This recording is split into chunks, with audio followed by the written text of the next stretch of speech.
The concept of veiling is rich with symbolic meaning in the Bible and Christian theology, often signifying the separation between humanity and the divine.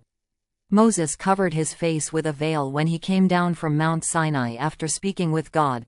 This veil symbolized the people's inability to look directly upon the glory of God. In 2 Corinthians chapter 3 verses 13 to 16, stating that the veil represents the hardness of people's hearts in understanding the Old Covenant. But when someone turns to Christ, the veil is removed, and they can behold the glory of God with unveiled faces. In the Jewish temple, the innermost sanctuary was separated from the rest of the temple by a thick veil. The veil symbolized the separation between God and humanity due to sin. People could not come directly into God's presence.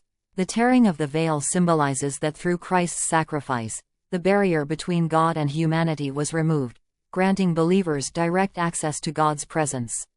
Wedding traditions: brides wear veils, which are lifted during the ceremony. The lifting of the veil symbolizes the unveiling of intimacy, vulnerability, and the full revelation of the person in the marital relationship. The marriage covenant mirrors the relationship between Christ and the Church. The lifting of the veil also prefigures the final union between Christ and His Church. In the Eucharist, according to Christian theology, Jesus is fully present, body, blood, soul, and divinity, but under the appearances of bread and wine. This is often referred to as a veiling of His glory. The Eucharist is a mystery where God's infinite power and glory are veiled in simple elements. This idea of veiling calls for faith, as we are invited to recognize Christ even though His full glory is not visibly manifest. In the future, when Christ returns in glory, this veil will be lifted, and we will see Him face to face. 1 Corinthians chapter 13 verse 12.